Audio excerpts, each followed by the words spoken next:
This is the day that the Lord has made. Let us rejoice and be glad. For this is the day that the Lord has made. Alleluia, alleluia.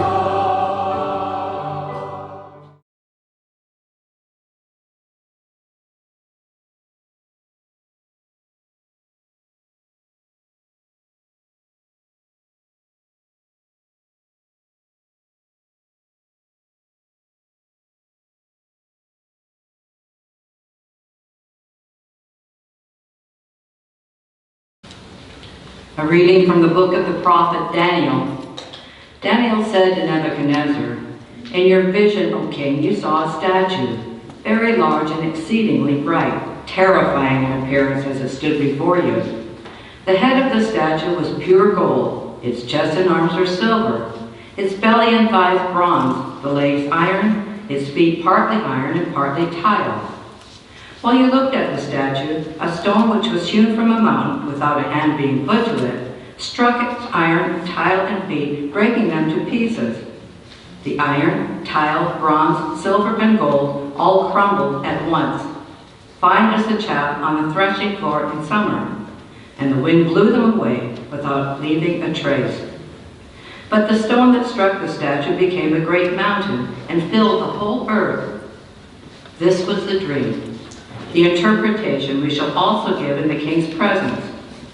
You, O king, are the King of kings. To you, the God of heaven, has given dominion and strength, power and glory. Men, wild beasts, and birds of the air, wherever they may dwell, he has handed over to you, making you rule over them all. You are the head of gold. Another kingdom shall take your place, inferior to yours. Then a third kingdom of bronze, which shall rule over the whole earth. There shall be a fourth kingdom, strong as iron. It shall break in pieces and subdue all these others, just as iron breaks in pieces and crushes everything else. The feet and toes you saw, partly of potter's tile and partly of iron, mean that it shall be a divided kingdom, but yet have some of the hardness of iron. As you saw the iron mixed with clay tile, and the toes partly iron and partly tile, the kingdom shall be partly strong and partly fragile. The iron mixed with the clay tile means that they shall seal their alliances by intermarriage, but they shall not stay united any more than iron mixes with clay. In the lifetime of those kings, the God of heaven will set up a kingdom that shall never be destroyed or delivered up to another people. Rather, it shall break in pieces all these kingdoms and put an end to them, and it shall stand forever. That is the meaning of the stone you saw hewn from the mountain without a hand being put to it, which broke in pieces the tile, iron, bronze, silver, and gold. The great God has revealed to the king what shall be in the future. This is exactly what you dreamed, and its meaning is sure.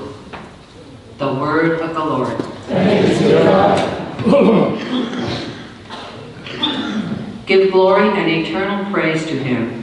Give glory and eternal praise to him. Bless the Lord, all you works of the Lord. Praise and exalt him above all forever. Give glory and eternal praise to him. Angels of the Lord, bless the Lord. Praise and exalt him above all forever. Give glory and eternal praise to him. You heavens, bless the Lord. Praise and exalt him above all forever. Give glory and eternal praise to him. All you waters above the heavens, bless the Lord. Praise and exalt him above all forever. Give glory and eternal praise to him. All you hosts of the Lord, bless the Lord. Praise and exalt him above all forever. Give glory and eternal praise to him. Alleluia, alleluia. Alleluia, alleluia. Remain faithful until death, and I will give you the crown of life. Alleluia. Alleluia.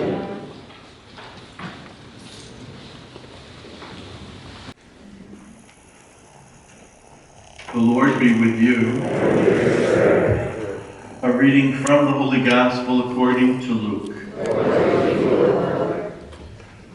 While some people were speaking about how the temple was adorned with costly stones and votive offerings, Jesus said, "All that you see here, the days will come when there will not be left a stone upon another stone that will not be thrown down. And then they asked him, Teacher, when will this happen? And what sign will there be when all these things are about to happen? He answered, See that you are not deceived, for many will come in my name, saying, I am he, and the time has come. Do not follow them. When you hear of wars and insurrections, do not be terrified, for such things must happen first.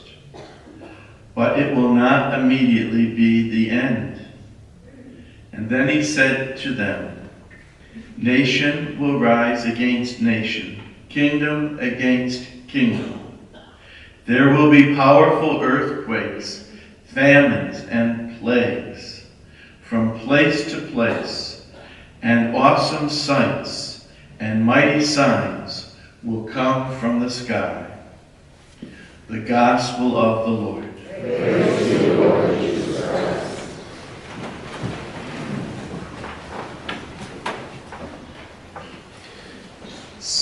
Last Sunday, you may recognize that this it's a variation on the very same gospel that we read the story of the end of the world. And we know that our wonderful, faithful, moral Christian brothers and sisters who are more evangelical than we may be have a field day with such talk about the end of the world. They really get worked up over it and are very attentive to it, thinking of the second coming, the end. I remember when I served in the Navy as chaplain and had many encounters with many of the evangelical Navy chaplains with me who just really got so excited about it, and to the point where they thought I was just a little too lethargic about it and couldn't understand why, as a Catholic priest, I wasn't as excited as they were and it really all had to do with we believed in the same Trinity and the same Jesus of Nazareth, but their approach to Scripture is different than ours. They're more fundamental, literal, and I was taught differently in Catholic seminary to place things in context, to try to see the big picture. Otherwise, if you don't, you can really be frightened to death if you take things literally.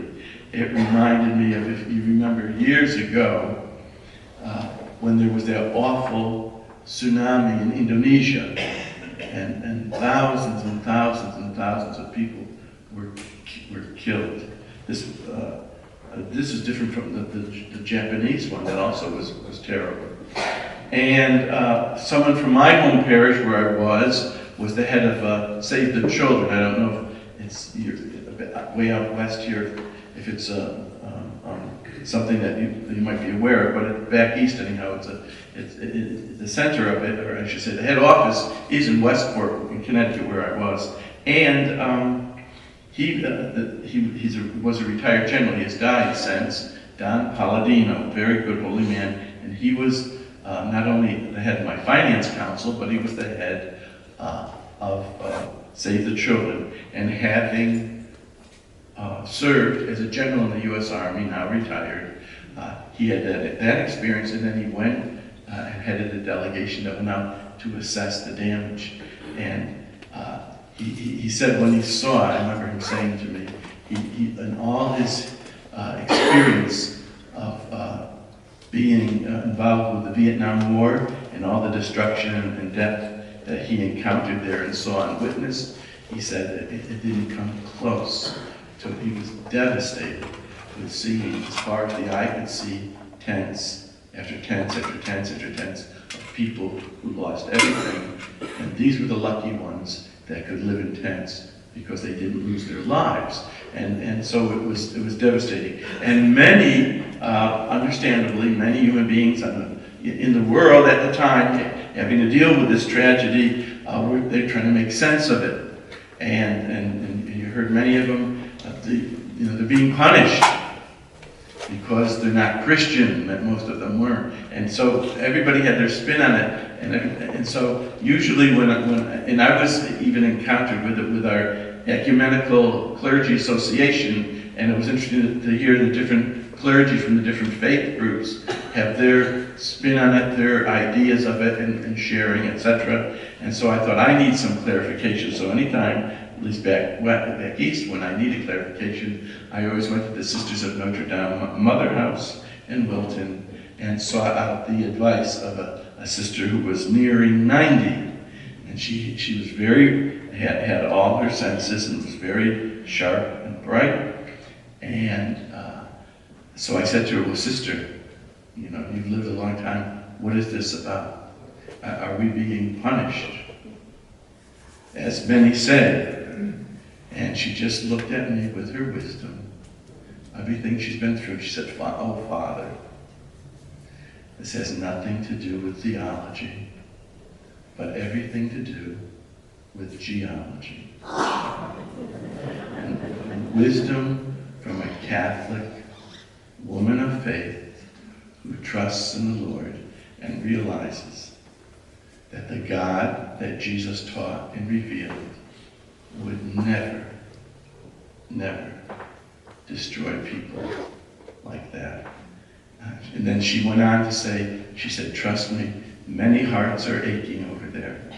She said, but the heart that's aching the most is the Sacred Heart. Let us stand now to pray.